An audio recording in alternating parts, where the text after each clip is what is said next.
Assalamualaikum warahmatullahi wabarakatuh. Selamat pagi. Sebelumnya saya mau menyapa dulu untuk Dokter Vita. Assalamualaikum Dokter Vita. Selamat pagi dari Jakarta, Dok. Waalaikumsalam. Apa kabar Amal? Baik, Dokter. Alhamdulillah. Semoga Dokter sehat selalu di sana ya, Dok. Amin. Kita hari ini mau memulai untuk kuliah khusus dok, ya kuliah khusus untuk PPDS. Tentunya judulnya adalah Endometriosis and Infertility, Where Are We Now? Pembicaranya dengan Dr. Vita Silvana, spesialis obstetri ginekologi, konsultan fertilitas endokrinologi reproduksi. Beliau ini tentunya adalah staf kita di divisi imunoendokrinologi reproduksi Departemen Obgyn RSCM dan juga di Rumah Sakit Universitas Indonesia. Beliau saat ini sedang berjuang ya dok di Tokyo University untuk sebagai PhD candidate di Reproductive Medicine Department of Obstetric and Gynecology University of Tokyo. Mungkin langsung aja dok untuk mempersingkat waktu kepada Dokter Vita, saya persilakan dokter. Oke, terima kasih banyak introduksinya, Dokter Amal. Bisa lihat screen saya ya? Bisa tinggal slideshow dokter. Oke, ya, Ada slideshow dok. oke, ya. Assalamualaikum warahmatullahi wabarakatuh. Terima kasih. Pagi ini saya mau share sedikit saja tentang endometriosis and infertility. Where are we now? Untuk teman-teman PPDS, kita sharing santai aja. Kalau ada yang mau tanya di tengah-tengah saya presentasi, boleh ya, Dokter Amal? Boleh dokter. Ya. Silakan. Oke, jadi ini adalah presentasi yang akan saya berikan outline-nya. Yang pertama, impact dari endometriosis terhadap cadangan ovarium. Kenapa sih bisa bikin penurunan primordial follicle, kemudian efek dan dampaknya pada reseptivitas endometrium. Yang ketiga, fertilisasi juga bisa terpengaruh dan eh, terdampak. Yang keempat, adverse pregnancy and perinatal outcome. Yang kelima, current clinical guidelines. Dan yang terakhir, pesan untuk dibawa pulang. Ya, jadi yang pertama, ini saya maju satu-satu mulai dari ovarium, kemudian reseptivitas endometrium, fertilisasi, pregnancy dan perinatal outcome, kemudian guideline terkini ya. Jadi yang pertama, ovarian reserve depletion. Jadi ini adalah bukti dari paper yang dipublish di Fertile Steril tahun 2018. Kenapa eh, endometriosis itu menyebabkan penurunan cadangan ovarium. Jadi pada studi ini dilakukan pengukuran kadar AMH pada perempuan yang memiliki endometriosis dan tidak memiliki endometriosis dan dilihat kadar AMH ternyata menurun setelah 6 bulan pengukuran pada pasien dengan endometriosis. Jadi kesimpulannya pada paper ini perempuan dengan endometriosis memiliki penurunan cadangan ovarium yang lebih cepat dibandingkan dengan perempuan yang sehat. Nah, ini mekanismenya kenapa. Jadi tahun 2014 Kitajima ini dari Nagasaki University dia publish di Fertile Steril mencoba melihat kenapa sih endometriosis itu bikin kerusakan apa di ovarium. Jadi ternyata seperti yang teman-teman PPDS juga udah tahu pasti endometriosis itu salah satunya akan menyebabkan fibrosis. Jadi inflamasi yang ada di ovarium akan menyebabkan fibrosis di korteksnya, korteks ovarium, kemudian korteksnya rusak sehingga akan terjadi proses yang disebut juga burnout. Ini proses burnout atau burnout teori ini sangat-sangat terkenal, nggak cuma di endometriosis, jadi pada ovarium-ovarium yang juga terekspos terhadap misalnya kemoterapi atau radiasi itu juga terjadi burnout sebenarnya. Nah, apa yang terjadi pada burnout itu terjadi rekrutmen dari primordial follicle secara hiperaktivasi, disebut juga hiperaktivasi, jadi sangat cepat rekrutmennya atau aktivasinya. Nah, dia bukannya berkembang folikelnya, tapi dia jadi atresia. Akhirnya karena dia atresia, nah dia di sini kalau bisa kita lihat growing follicle-nya itu jadi menurun. Kemudian karena AMH itu diproduksi oleh sel granulosa, karena folikelnya banyak yang rusak, akhirnya AMH-nya jadi turun. Nah, AMH-nya turun, maka dia akan memberikan feedback juga, akhirnya rekrutmennya ditambah lagi. Nah, itu yang disebut dengan burnout. Jadi kayak vicious cycle di sini, kayak lingkaran setan. Nah, kalau kita lihat di sini apa namanya? Morfologi dari ovariumnya, korteksnya ternyata memang betul ya. Jadi ada fibrosis yang sangat luas sekali di apa ovarium yang endometrioma terutama.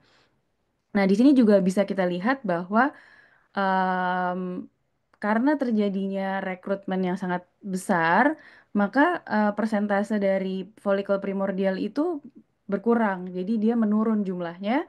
Karena dia menurun, akibatnya jadi growing follicle-nya mulai dari primary dia meningkat jumlahnya.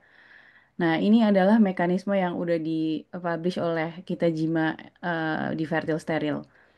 Nah, untuk tahu bagaimana ceritanya eh, perjalanan primordial follicle sampai jadi follicle yang siap untuk diovulasi, tentu saja harus ingat lagi tentang folliculogenesis. Jadi dari primordial follicle, kemudian primary, secondary, preantral, antral, kemudian pre-ovulatory. Ini siklusnya sangat kompleks dan membutuhkan faktor-faktor seperti faktor parakrin. Kemudian yang perlu diingat juga adalah em, di sini ada fase yang disebut juga gonadotropin independent, kemudian gonadotropin responsif dan gonadotropin dependent.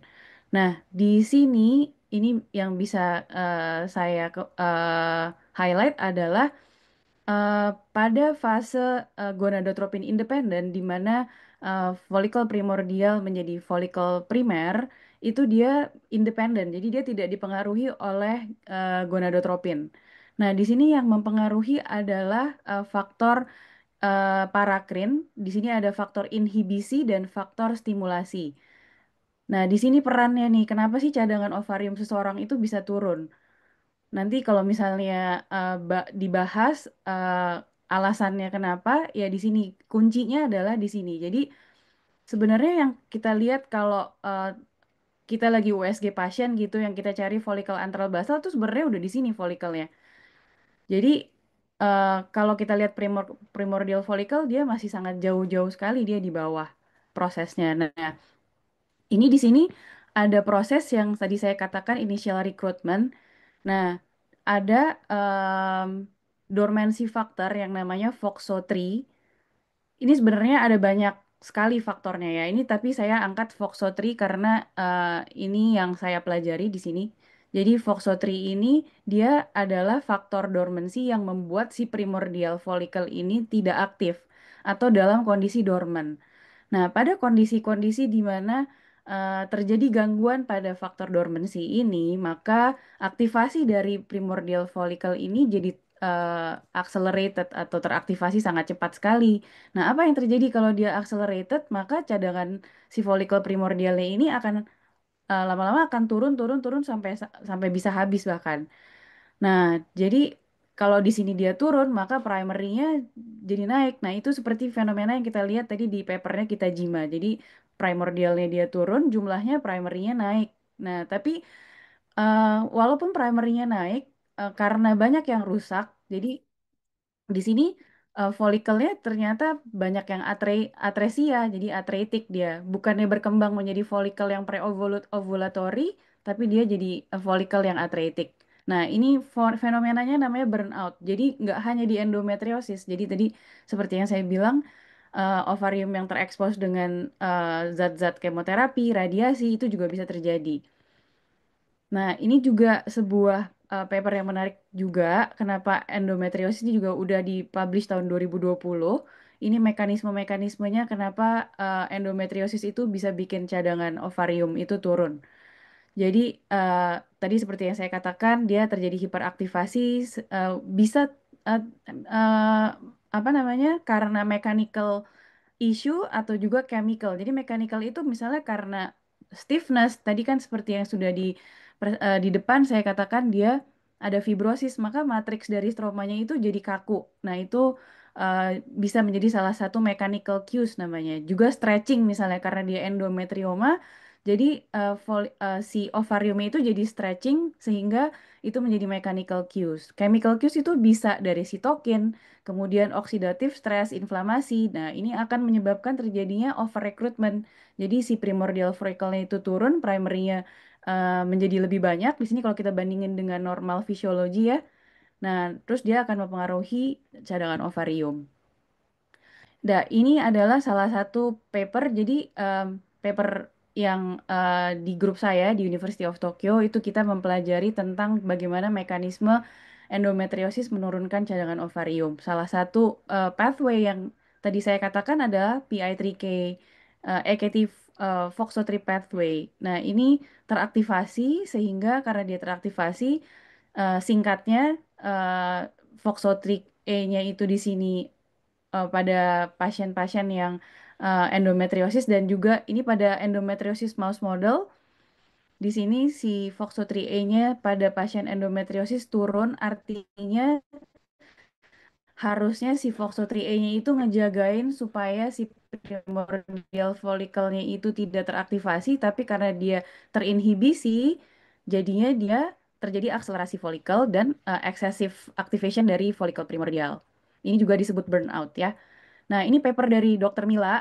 Ini juga salah satu paper yang sangat baik sekali untuk dibaca. Kenapa bisa terjadi aging pada oosit dan kenapa bisa terjadi apa namanya apoptosis pada oosit. Nah, ini juga sangat menarik sekali bagaimana adanya hubungan atau crosstalk dari PI3K AKT FOXO3 pathway dan juga kerusakan DNA atau DNA damage pada oosit. Nah, ini yang paper yang saya sedang mau publish, di mana eh, yang saya pelajari itu adalah DNA damage atau kerusakan DNA atau bisa disebut juga DNA double strand breaks. Nah, ini adalah pathway-nya. Jadi, yang pertama, intinya adalah ketika oosit itu terekspos terhadap threat eksogen maupun endogen, bisa apapun, misalnya UV, radiasi, kemoterapi, atau stres oksidatif, kemudian ROS yang tinggi, apapun itu yang merusak oosit, maka oosit itu akan secara fisiologi dia akan mempersiapkan mekanisme bagaimana supaya dia bisa survive. Nah, ini adalah H2AX, marker dari DNA double strand breaks. Ini adalah marker yang saya pakai dan H2AX ini eh, menggambarkan kerusakan DNA pada oosit. Kemudian nomor 2 dan 3 ini adalah proses repair. Jadi kalau terjadi satu 2 3 maka si oosit ini akan survive. Tapi kalau misalnya kerusakannya sangat besar dan repair prosesnya ini gagal, maka si oosit akan mati. Dia akan ke pathway apoptosis. Tadi seperti yang saya katakan di papernya Dr. Mila sebelumnya, dia ada crosstalk tuh antara pathway PI3K dan juga apoptosis. Nah, itu di sini salah satunya kenapa bisa terjadi apoptosis karena si oosit ini juga eh, dia ma- dia pilih maksudnya gini, kalau misalnya damage-nya atau kerusakannya besar, dia kalau nggak bisa repair, maka dia akan apoptosis untuk menghindari germline mutation. Jadi daripada dia menyebabkan mutasi pada apa namanya germline-nya nanti, jadi dia lebih lebih baik dia apoptosis aja. Nah, ini studi yang saya lakukan. Jadi saya mengambil sampel dari pasien-pasien endometriosis yang di oophorectomy, kemudian dibandingkan dengan kontrol. Dan ini saya juga membuat endometriosis mouse model. Jadi di sini cara bikin endometriosis mouse model itu dari donor donor dari biopsi. Biopsi itu jenis strain dari tikus. Uterusnya di histerektomi diambil, kemudian uterusnya dipotong kecil-kecil atau dicincang, kemudian cincangan si uterine fragmentnya itu diinjeksi intraperitoneal di resipien mice-nya, kemudian nanti di hari ke-14 di sacrifice dan ovariumnya diambil. Nah, ini yang saya pelajari dan saya temukan. Jadi H2X tadi seperti yang saya bilang, dia penanda untuk untuk DNA damage dan juga apoptosis. Sebenarnya ada dua lagi di sini, tapi saya nggak mau terlalu panjang. Jadi di sini bisa kita lihat persentase dari H2AX sebagai marka dari kerusakan DNA yang oosit yang positif H2AX itu pada folikel primordial meningkat persentasenya. Dan juga eh, marka untuk apoptosis juga ternyata meningkat pada folikel primordial baik pada pasien endometriosis dan endometriosis mouse model juga sama ternyata. Di sini menandakan bahwa endometriosis itu menyebabkan penurunan cadangan ovarium melalui mekanisme dua. Jadi bisa pathway yang pertama tadi burnout yaitu si PI3K FOXO3 pathway dan juga dari DNA damage atau kerusakan DNA. Di sini bisa kita lihat, jadi DNA damage-nya terjadi, dia rusak dan juga akhirnya si eh, folikel primordialnya apoptosis. Nah, saya kemudian melihat apa namanya melatonin. Nah, ini juga menarik. Melatonin itu kan dia bersifat antioksidan. Nah, saya mencoba melihat apakah bisa melatonin menyelamatkan proses dari kerusakan DNA ini. Jadi, melatoninnya dimasukin ke tikus mouse modelnya dari hari ketiga sampai hari ke-14 setiap hari. Kemudian hari ke-14 si tikusnya disacrifice dan ovariumnya diambil. Ternyata ini adalah hasil dari si melatonin itu. Jadi ini kontrol mice, ini endometriosis. Jadi endometriosis mouse model, yang ini endometriosis mouse model yang dikasih melatonin. Ternyata kalau kita lihat di sini persentase dari folikel primordial tikus endometriosis itu secara signifikan dia jumlahnya menurun.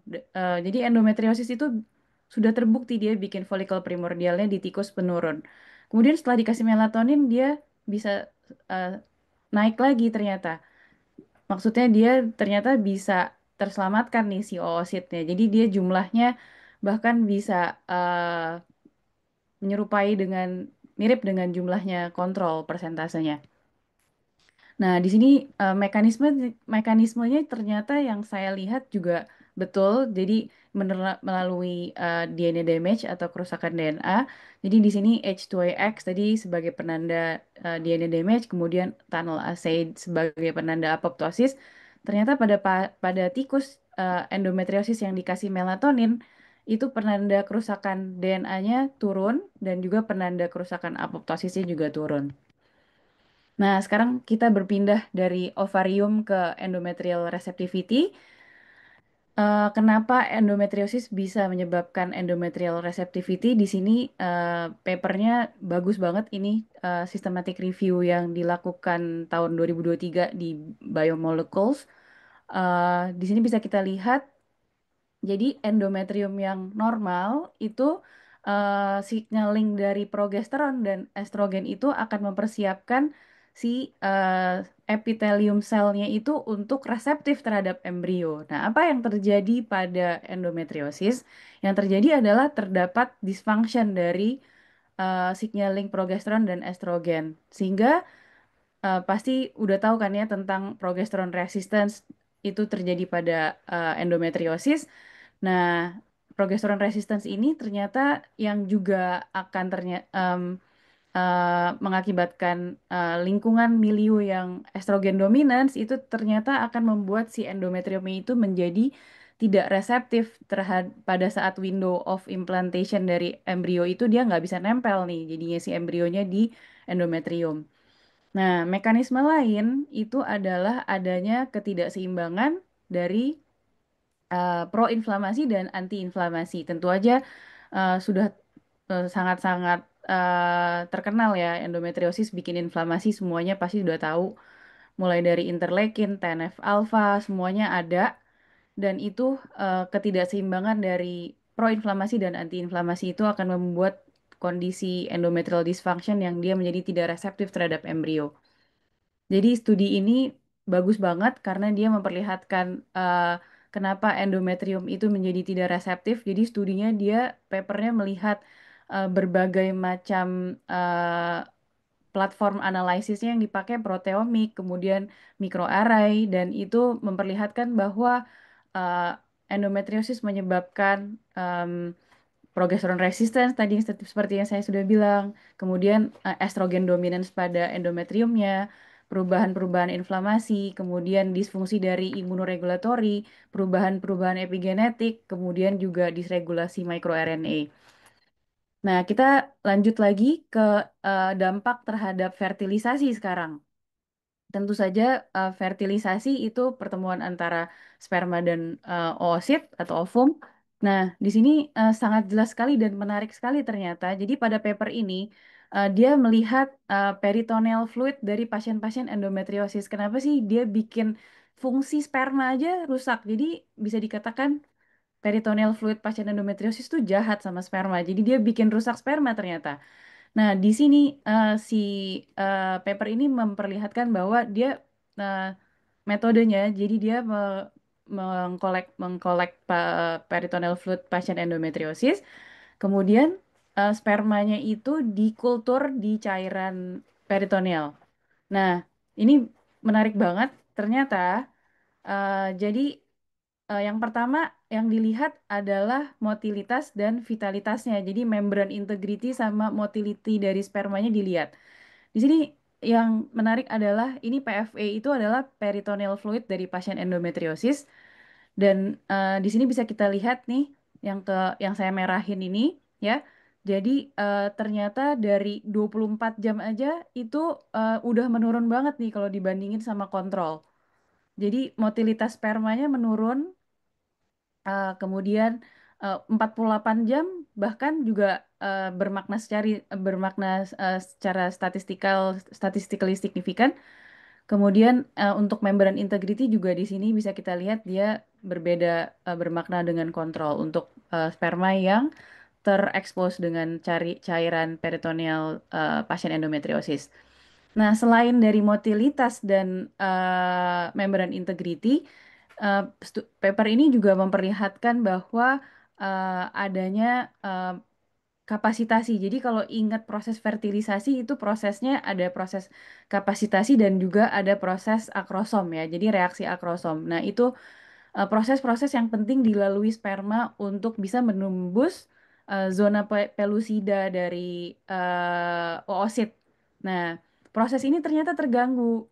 Jadi di paper ini bisa kita lihat bahwa sperm capacitationnya itu pada sperma yang terekspos dengan cairan peritoneal pasien endometriosis itu kapasitasnya fungsinya menurun secara signifikan. Begitu juga ini di 48 jam ya. Kalau yang reaksi akrosom bahkan di 24 jam ini dia menurun secara signifikan. Jadi eh, cairan peritoneal dari pasien-pasien endometriosis itu terbukti merusak fungsi sperma. Makanya dia mempengaruhi fertilisasi. Jadi fertilisasinya juga rate-nya berkurang. Nah, bagaimana dengan embrio quality? Nah, di paper ini bisa kita lihat juga nih. Jadi nggak cuman embrio, bahkan kualitas oosit aja itu terganggu. Ini di mouse model ya. Jadi dia bikin endometriosis mouse model, kemudian dia lihat. Jadi mouse modelnya dilakukan stimulasi controlled ovarian stimulation, kemudian dilihat nih si morfologi metafase 2 oositnya itu di sini yang normal metafase 2 oositnya bisa kita lihat di sini ternyata oosit quality-nya untuk endometriosis mice dia jauh secara signifikan menurun dibandingkan dengan yang sham operated mice itu artinya yang kontrol mice. Jadi dia mice yang sehat ya. Nah, kemudian ini bisa kita lihat nih dia jadi melakukan eh, ini susah banget ya. Jadi tekniknya ini namanya immunofluorescence. Ini susah banget. Saya pernah melakukan ini dan ini susah banget. Apalagi di tikus ya. Jadi ini normal metafase 2 oosit metafase 2 oosit morfologinya yang normal. Bisa kita lihat yang B, C, D, E, F ini dari eh, tikus-tikus endometriosis. Jadi nggak normal nih morfologi dari oositnya.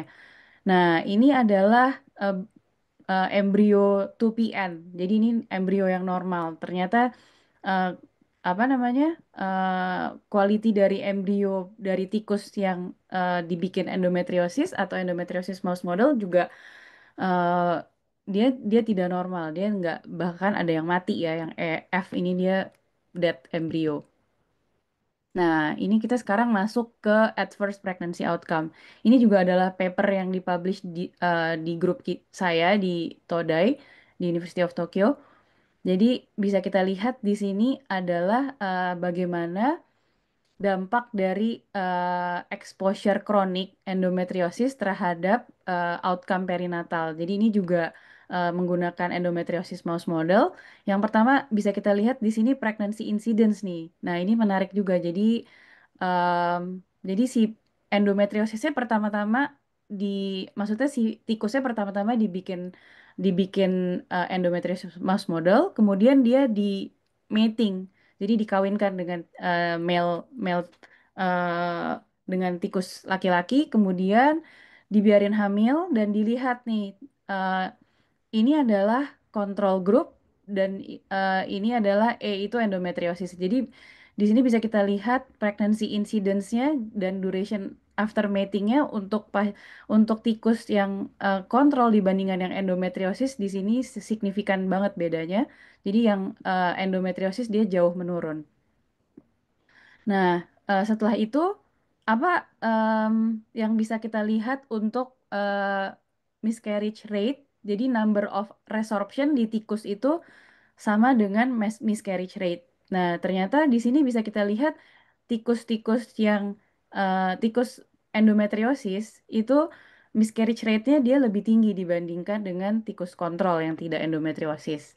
Jadi endometriosis menyebabkan peningkatan miscarriage rate. Nah, selain itu, eh, ini juga menarik. Ternyata endometriosis itu bikin IUGR di tikus endometriosis ini ya. Jadi average of pups body weight per dam dan juga individual pups body weight ini memperlihatkan bahwa eh, berat dari bayi-bayi tikusnya itu lebih rendah yang endometriosis nih ya dua-duanya. Jadi dia signifikan juga di sini dia IUGR si tikus-tikusnya pada tikus-tikus endometriosis. Nah, sekarang kita ke current clinical guidelines. Kenapa sih penting buat tahu apa itu dampak-dampaknya endometriosis terhadap em, keberhasilan atau reproduksi reproductive outcomes? Nah, kita sebagai seorang klinisi harus bisa nih mendiagnosis endometriosis dengan cepat supaya apa? Supaya itu tadi yang saya ceritakan dari awal dari ovarium, endometrium, kemudian fertilisasi, adverse pregnancy outcome tuh kalau bisa jangan terjadi. Jadi early diagnosis itu penting banget untuk dilakukan. Bahkan em, yang perlu diingat di sini dari ESHRE 2022 ya, kita tidak perlu lagi imaging. Maksudnya imaging itu tidak menjadi wajib gitu. Artinya imaging yang negatif, baik itu di USG maupun MRI, itu tidak mengeksklusi diagnosis endometriosis. Kenapa? Karena tentu aja endometriosis itu ada endometriosis peritoneal yang nggak kelihatan di USG kemungkinan besar. Nah, ini jadi pentingnya untuk melakukan early diagnosis dan bahkan chaperone itu em, bahkan chaperone itu juga mengatakan empirical treatment itu bisa dimulai tanpa adanya bukti dari hasil PA. Jadi nggak perlu operasi, menunggu hasil PA dan dilakukan empirical treatment. Nah, empirical treatment bisa dimulai tanpa hasil patologi anatomi. Jadi itu untuk apa tujuannya? Untuk mencegah si progression dari endometriosis itu menjadi lebih advance. Nah, ini juga di ESHRE 2022 tadi bisa kita lihat kalau kita ketemu pasien endometriosis, kita tentuin dulu nih pasiennya mau kemana. Dia pain atau infertility masalahnya. Jadi kalau misalnya dia pain, tentu saja ya, em, apa namanya, kalau dia pain tentu saja yang paling pertama tentu saja adalah hormonal treatment rekomendasinya yang pertama. Nah, untuk infertility ini juga sudah sangat baik sekali. Ini Hiferi 2024, eh, konsensus Hiferi 2024 ini bagus banget untuk dibaca dan sangat praktis banget untuk kita lakukan. Jadi kalau misalnya pasien endometriosis dengan infertilitas, itu yang perlu sebagai klinisi yang perlu kita ingat adalah ini ya. Jadi untuk menentukan apakah dia kita saranin untuk TRB atau operasi atau gimana nih. Jadi, nah, yang menentukan adalah usia. Jadi pasiennya apakah usianya muda atau tua. Tentu aja cut off-nya mungkin 35 ya. 35 antara 35 sampai 40. Kalau misalnya dia usianya tua, mungkin kita menghindari nih pembedahan. Kemudian dia ada riwayat pembedahan atau tidak, atau misalnya atau enggak, misalnya kasusnya dia kasus yang rekuren atau tidak. Kalau dia rekuren mungkin kita menghindari pembedahan. Kemudian ovarian reserve-nya gimana? Jadi ovarian reserve-nya normal atau ovarian reserve-nya rendah. Kemudian eh, si endometriomanya itu unilateral atau bilateral. Kalau dia unilateral, nggak artinya dia cuma satu sisi gitu, ya mungkin kita bisa mempertimbangkan untuk surgery. Ada adenomiosis atau tidak. Dan penting juga untuk diingat adalah apakah ada faktor tuba dan ada male factor. Jadi kalau dia ada faktor ada tubal factor dan ada male factor, nah ini perlu apa namanya? Perlu diingat banget ya. Jadi mungkin yang paling harus disarankan adalah dia dilakukan TRB dibandingkan dengan surgery. Ya, jadi itu adalah hal-hal yang bisa saya sampaikan. Terakhir ini adalah pesan untuk dibawa pulang. Jadi yang pertama, endometriosis menyebabkan penurunan cadangan ovarium dengan adanya penurunan folikel primordial melalui dua jalur, yaitu PI3K FOXO3 pathway dan juga kerusakan DNA dari oosit folikel primordial. Yang kedua, endometriosis menyebabkan gangguan dari reseptivitas endometrium melalui progesteron resistance dan milieu dari endometrium yang estrogen dominans, kemudian perubahan inflamasi dan ketidakseimbangan antara proinflamasi dan antiinflamasi, disfungsi dari imunoregulatory dari endometrium itu sendiri.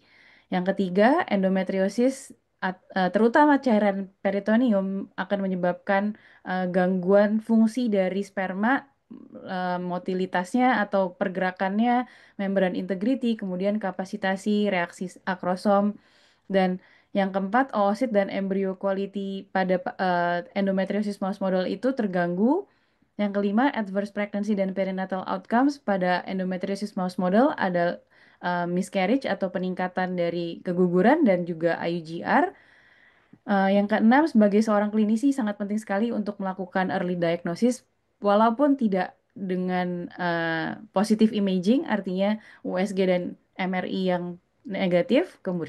Kemudian bisa melakukan immediate medical treatment tanpa adanya konfirmasi histologi. Dan yang terakhir, manajemen untuk endometriosis dalam infertilitas harus mengingat faktor apa saja yang itu usia, ovarian reserve, apakah ada endometrioma yang unilateral atau bilateral, faktor tuba, faktor pria, kemudian ada tidaknya adenomiosis dan juga endometriosis recurrence.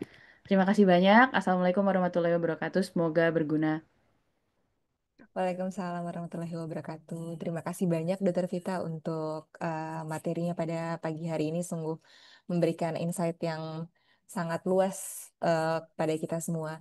Saya membuka sesi diskusi mungkin untuk kepada seluruh peserta yang hadir secara online. Tentunya dipersilakan untuk memberikan pertanyaan, bisa dengan raise hand atau open mic ataupun mengetikkan di dalam kolom chat.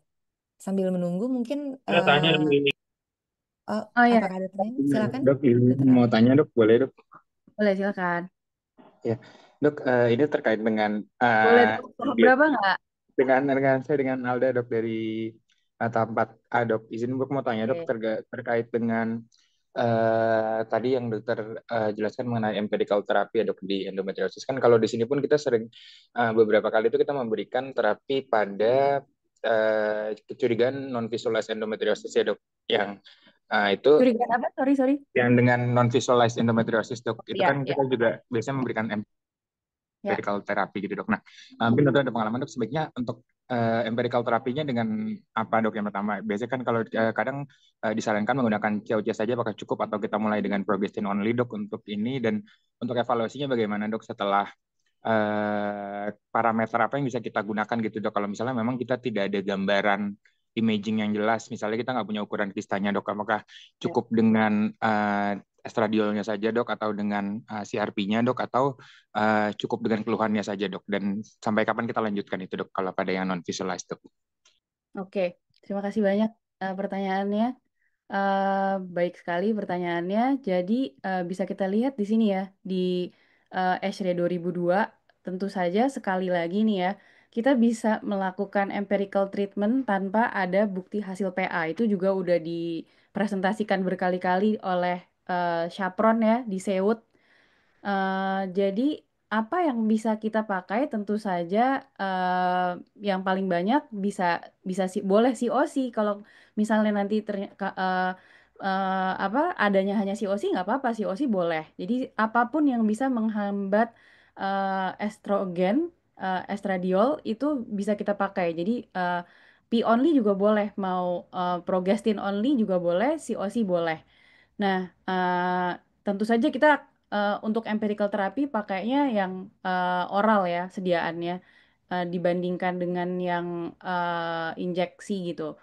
Eh, tapi kalau ditanya boleh apa enggak, sebenarnya boleh-boleh aja. Cuman eh, kembali lagi kita ingin melihat yang bisa kita lihat itu adalah evaluasinya biasanya 3 bulan. Jadi 3 bulan kemudian kita bisa mengevaluasi nomor satu yang bisa kita lihat adalah tentu saja keluhannya. Jadi misalnya pasiennya datang ke kita dengan dysmenore misalnya ya, dengan dysmenore, tapi pas kita periksa kita tidak melihat adanya kista endometriosis atau kita tidak melihat imaging lain, artinya imagingnya negatif pokoknya ya. Nah, kita bisa melakukan nih empirical treatment ya. Jadi empirical treatment ini bisa kita lakukan, kemudian bisa dievaluasi dalam waktu 3 bulan. Jadi pasiennya selalu kembali lagi dalam waktu 3 bulan dan kita bisa evaluasi yang paling gampang adalah evaluasi simptomnya. Jadi kita lihat dysmenorenya gimana, hilang atau enggak, atau berkurang atau tidak. Kalau misalnya dysmenorenya dia berkurang, artinya ini dia successful. Kalau kita lihat di sini, ya, ini kan if unsuccessful atau inappropriate nih. Jadi dengan eh, gejala yang berkurang aja, misalnya fase dari fase misal dari fase 8 jadi fase 2 atau fase 3 itu artinya empirical treatmentnya sukses. Jadi itu bisa dilanjutkan dan itu bisa langsung proceed to treatment of endometriosis gitu. Ya, jadi memang sih saya juga pernah punya pengalaman pasien nona gitu ya belum nikah, kemudian dia dysmenore, saya USG transrektal nggak ada kelihatan lesi apa-apa, itu kan susah ya kalau kayak gitu. Nah, itu ternyata setelah 3 bulan pasiennya kontrol, kemudian dikasih empirical treatment dan hasilnya baik, pasiennya terus akhirnya ya dia mendapatkan terapi eh, P only. Jadi saya waktu itu kasih dia progestin only. Kemudian dan itu terus-terusan pasiennya emang nanya sih dok ini sampai kapan ya saya kayak gini. Nah apa namanya kebetulan pasiennya 1 tahun lagi mau nikah. Nah, itu juga bisa menjadi salah satu acuan gitu ya. Jadi 1 tahun lagi pasiennya mau nikah. Nah, mungkin kalau pasiennya udah mau nikah, tentu aja nanti kita bisa lihat lagi tuh nanti AMH-nya gimana. Kemudian em, apa namanya?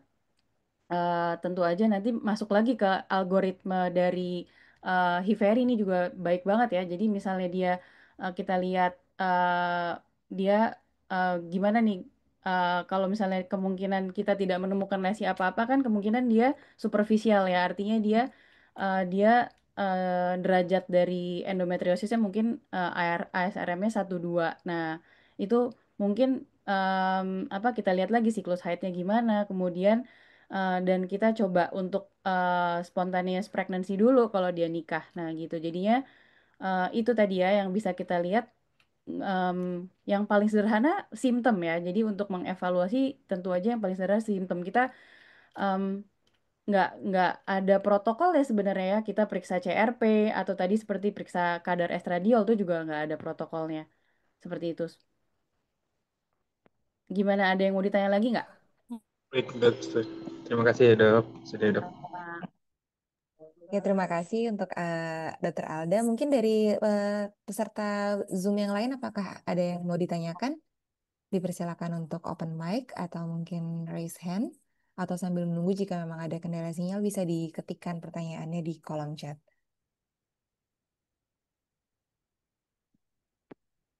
Kalau masih belum ada pertanyaan, mungkin saya boleh bertanya ke Dr. Vita, dok. Tadi sudah dijelaskan juga tentang kaitannya atau dampak dari endometriosis ini sendiri terhadap progesterone resistance di endometrium. Nah, jika dikaitkan dengan infertilitas, maka ketika pasien ini sendiri sedang dalam, ya kita berikan terapi ataupun lagi usaha untuk pasien dengan endometriosis rencana untuk hamil, apakah ada mm, metode atau ada modalitas sendiri untuk mempersiapkan endometriumnya untuk persiapan implantasinya nanti, dok? Ya, oke. Terima kasih banyak Dokter Amal pertanyaannya. Jadi sebenarnya kalau persiapan khusus itu sulit ya. Yang bisa kita lakukan adalah gimana caranya kita bisa mengkontrol si endometriosisnya. Jadi kalau misalnya pasiennya nih udah jelas-jelas dia ada kista endometriosis atau misalnya ada DIE gitu ya, gimana caranya supaya eh, progresivitas si endometriosisnya itu tidak menjadi lebih buruk gitu. Dengan cara apa? Tentu aja kalau misalnya kita kembali lagi ke guideline-nya. Jadi tentu aja gimana caranya supaya si endometriosisnya ini dia progresnya tidak tidak menjadi lebih buruk disease progression-nya. Jadi bisa tentu aja hormonal treatment bisa kita lakukan gitu. Nah, em, kalau bagaimana eh, apakah ada yang khusus atau tidak untuk mempersiapkan endometrium? Eh, saya rasa tidak ada yang khusus ya, maksudnya spesifik gitu untuk endometriosis. Tapi eh, ya itu sih yang bisa kita lakukan adalah gimana caranya melakukan early diagnosis, kemudian memberikan tata laksana sedini mungkin supaya si endometriosisnya itu tidak menyebabkan kerusakan lebih lanjut dan inflamasinya terkontrol. Kemudian dengan mengkontrol endometriosisnya maka kita bisa apa ya, si estrogen dominance-nya itu di cut gitu. Jadi si vicious cycle dari estrogen dominance dan progesterone resistance-nya itu di cut sehingga nanti pada saat dia mau program hamil, dia jadi reseptif si endometriumnya gitu. Jadi itu pentingnya gimana kita bisa melakukan initial treatment. Nah, di sini juga ya bisa kita lihat apa namanya, initial treatment itu bisa dilakukan tadi yang saya bilang bahkan tanpa adanya imaging yang positif ya. Nah, dan ya itu sih tadi yang saya bilang. Jadi mungkin kalau ada pertanyaan lain boleh dilanjutin dulu. Baik, dokter. Terima kasih banyak, dok. Saya kembali membuka sesi pertanyaan, sesi diskusi kepada seluruh PPDS ataupun peserta yang sudah mengikuti di Zoom. Apabila ada yang mau ditanyakan, apabila ada pertanyaan, dipersilakan untuk open mic atau mungkin juga bisa raise hand sambil atau mengetikkan di kolom chat. Izin dokter kita dengan Indira dok, tahap 3B saat ini sedang ke endokrin. Dok izin sebetulnya kan seringkali kalau di poliklinik kita dapat pasien dengan endometriosis, pasien bertanya sebenarnya kapan sih kita bisa memulai kehamilan, proses kehamilan seperti itu. Sebetulnya kita tahu juga kalau endometriosis kan sebenarnya tailored treatment ya dok, jadi tergantung dari kondisi pasien. Apakah memang mungkin ada parameternya kayak misalkan mungkin kalau dari pemeriksaan seperti HSCRP, C125 stradiolnya itu menunjukkan perbaikan, atau misalkan dari imagingnya mungkin dari ukuran kistanya gitu, apakah ada kayak batasan tersendiri sehingga kita bisa bilang, baik Bu, boleh nanti kita lanjutkan untuk conceiving prosesnya gitu, dok. Ya, oke, terima kasih banyak pertanyaannya. Ini banyak banget pasti ya kasus-kasus yang suka kita jumpain di poliklinik ya, pasien-pasien yang mau hamil, kemudian nanya nih, kapan nih dok saya boleh hamil? Ya, jawabannya jadi sebenarnya yang pertama-tama kalau misalnya pasiennya mau hamil, kita harus work up dulu nih, ya, work up dulu, tentu aja ya, wajib ya, wajib work up buat tahu gimana nih status antara si pria sama si pasiennya. Dia ada usianya berapa, kemudian cadangan eh, apa namanya? Cadangan ovariumnya gimana, ovarian reserve dari bisa kita lihat dari AMH-nya gimana, kemudian eh, apakah si tadi ya yang di Hiveri itu bisa kita pakai banget untuk pasien-pasien yang mau hamil dengan endometriosis. eh Apa namanya? eh Apakah si endometriomanya itu unilateral atau bilateral, ada adenomiosis atau enggak, ada faktor pria atau enggak, ada HSG-nya paten atau tidak, itu harus dipenuhi dulu nomor satu pasti. Nah, kalau pasiennya tanya, dok, kapan saya boleh hamil? Tentu aja jawabannya justru kalau endometriosis jangan tunda lagi lama-lama. Kalau dia bisa hamil sekarang, alhamdulillah gitu. Ya, jadi eh, apa namanya maksudnya tidak ada di Esria juga nggak ada tuh rekomendasi untuk melakukan hormonal treatment dulu untuk mengkontrol si endometriosisnya kemudian dia baru hamil. Bahkan di Esri di sini kalau misalnya dia mau infertility ya untuk endometriosis hormonal treatmentnya di sini dicoret. Jadi pilihannya ya memang harus segera segera hamil. Apakah dia bisa spontaneous pregnancy, apakah dia bisa medically assisted reproduction ya, artinya di sini apapun itu ya bisa apa stimulasi ovarium, bisa IUI, bahkan bisa sampai IVF. Apakah dia harus pembedahan dulu? Tentu aja jangan dibilang nanti deh Bu, tunggu aja 1 tahun lagi kita lihat dulu deh. Ini si kista endometriosisnya mengecil atau enggak? Ya nggak jangan kayak gitu ya. Kenapa? Karena semakin kita tunggu lama, usia pasiennya semakin tua, endometriosis endometriosis juga disease bisa semakin berkembang. Nah, jadi kita akan menghadapi masalah yang lebih pelik lagi nih dengan usia. Kalau pasiennya usianya semakin tua, kita akan lebih susah lagi untuk membuat dia spontaneous pregnancy misalnya. Jadi jawabannya, kapanpun pasien itu mau hamil, segera dipersiapkan, segera di work up untuk infertility investigationnya dilakukan semua ya HSG kemudian AMH kemudian USG-nya dilihat apakah ada tadi yang saya bilang ya ada kista endometriosis atau enggak ada adenomiosis atau enggak untuk menentukan stepnya mau kemana nih dia apakah kita bisa menyarankan dia untuk ibu kayaknya bisa deh nih hamil spontan ibu bisa deh kayaknya nggak usah di IVF atau ibu ternyata harus di IVF nih Bu. Nah itu udah sering banget kalau kita ketemu pasien di poliklinik itu berita buruk buat pasiennya kalau ternyata dia memang disarankannya arahnya untuk IVF. Nah, itu yang bisa kita lakukan. Jadi kalau ditanya kapan, jawabannya sebaiknya segera gitu ya, setelah si workup infertility-nya selesai gitu.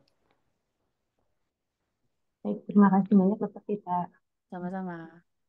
Dokter Vita, ini ada pertanyaan di kolom chat dari Ugi PPDS tahap 3B. Ini pertanyaannya mengenai hubungan melatonin yang bisa mencegah penurunan ovarian reserve.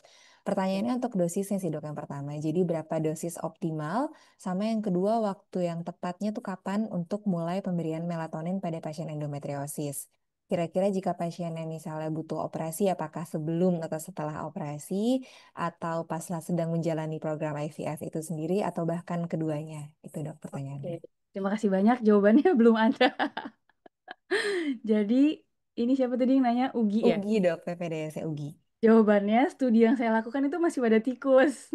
Jadi, jawabannya untuk manusia itu belum ada studinya untuk endometriosis. Jadi, bahkan studi yang saya lakukan itu di endometriosis mouse model, baru di endometriosis mouse model. Jadi, endometriosis mouse modelnya itu eh, baru pertama kali nih. Jadi, baru pertama kali studinya dilakukan melatonin pada endometriosis mouse model itu baru pertama kali sekarang. Jadi studi-studi yang sebelumnya itu apa namanya POI induced mice. Jadi tikus yang dibuat jadi POI.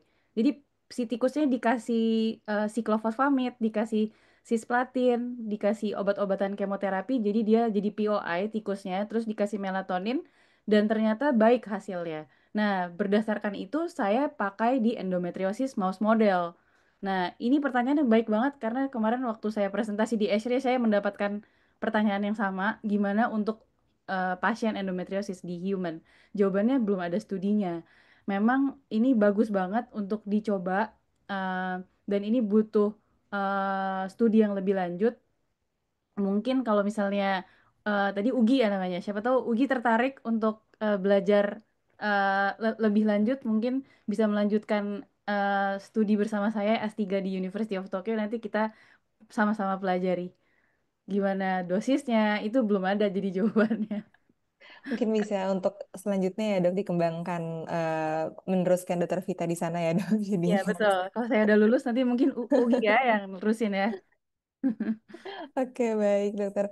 Mungkin saya kembali membuka sesi terakhir mungkin untuk pertanyaan dari peserta yang ada di Zoom. Apakah ada pertanyaan lagi kepada dokter Vita?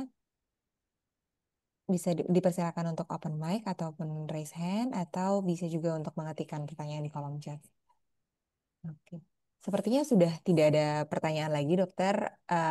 Untuk presentasinya untuk materi pada hari ini, sekali lagi saya ucapkan terima kasih banyak kepada dokter Vita yang telah memberikan materi dan membuka kembali wawasan kita terkait eh, dampak dari endometriosis terhadap fertilitas ya perempuan tentunya.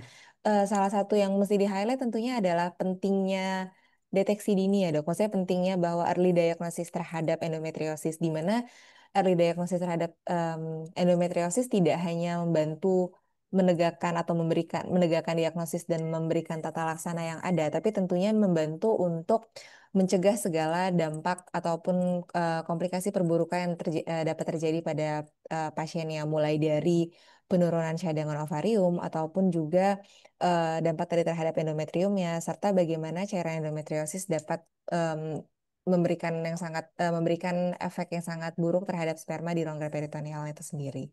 Oke, sekali lagi saya ucapkan terima kasih banyak kepada Dr. Vita selaku pemateri pada pagi hari ini dan tentunya kepada seluruh peserta yang sudah mengikuti Zoom pada hari ini. Terima kasih banyak Dr. Vita, lancar-lancar dan sehat-sehat selalu di sana. Ditunggu segera untuk kembali ke Indonesia, kembali ke Jakarta. Banyak. Terima Makasih kasih banyak banyak Dokter dokter. Amang. Saya tutup untuk Sehat-sehat di webinar sana hari ya. ini. Iya dokter, makasih dok. Wassalamualaikum warahmatullahi wabarakatuh. Waalaikumsalam. Terima kasih banyak.